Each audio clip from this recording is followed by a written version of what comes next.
Hi y'all, I'm Penelope. I'm in the Future 5 for 2024, and today I'm going to do a quick walkthrough of how I made Sin Eater, my favorite song on the new Mysteries for Rats EP. I haven't made a PowerPoint in probably years, but I thought this was a good time to get back into it, so welcome to my presentation. So I came up with the lyrics a while ago, like maybe a year ago or more, and I just jotted them down into my notes app as I usually do. I was thinking a lot about gender and mental illness and a larger sense of spirituality and this feeling of like being a girl but not being good at being a girl. And I was also at a point in my mental health journey where I was like learning to sit with uncertainty. So these lyrics start to occur to me, and I kind of just jot them down and let them flow. And at a certain point, I have enough to actually give them some real attention. And that's when I started thinking about the melody. I really believe in saying the message of your art in multiple ways. So language can take you pretty far, but I really try to have the composition and production of my songs echo the sentiment of the lyrics, and ideally add even more information that isn't smoothly conveyed by lyrics. So for the melody, I wanted this very steppy, glittering, repetitive tune with some religious connotation. Think "'tis a gift to be simple, 'tis a gift to be free."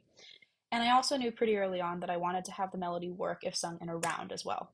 So that narrowed down the melody. The other choice I came to composition-wise was that I wanted this song to have themes of recursion and generation. I have a lot of kind of woo-woo, abstract spiritual beliefs about the connections between recursion and generation and femininity and being abnormal and being social and whatever, and I'll get into that in more detail another time. But this idea of looping and recursion and generation is very simple, powerful principles in our lives that can be so positive and also so negative for us. That was a huge source of inspiration for me here.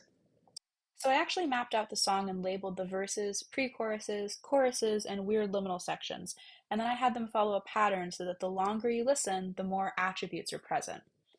So like if you listen to the first chunk of Sin Eater, at first it's a very simple stomp clap intro that gives you the tempo, and then you'll hear that it's just a verse, a pre-chorus thingy, and then a pretty simplistic echo of that pre-chorus thingy.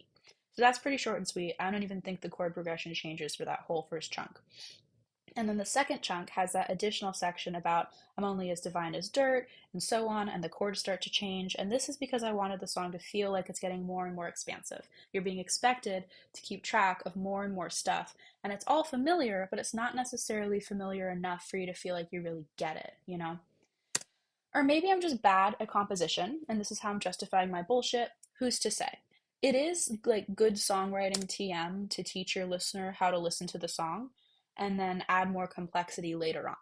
But typically, I think there's a more stable structure in songs that follow that formula, whereas Sin Eater is trying to know that rule and play with it a little bit. But I don't know if I succeeded. Sometimes you just have to try odd shit for the hell of it.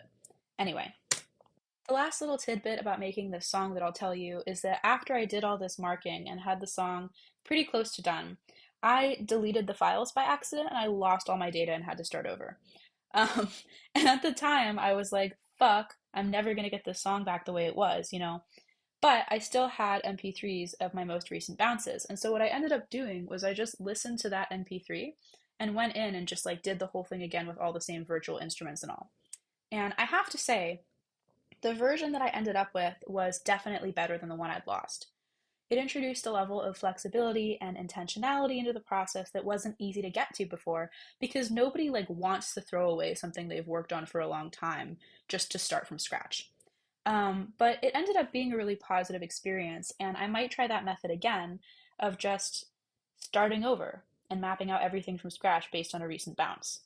I definitely do not recommend actually deleting the files though. That was a major fuck up, but it's always nice to be reminded that the art really lives in our bodies and minds and not actually in the tools we're using to make it. And that about wraps it up, I think. I hope y'all enjoyed. I'm thinking about making more content like this in the future, so if you liked this little behind the scenes look, let me know. Thanks for watching. Bye!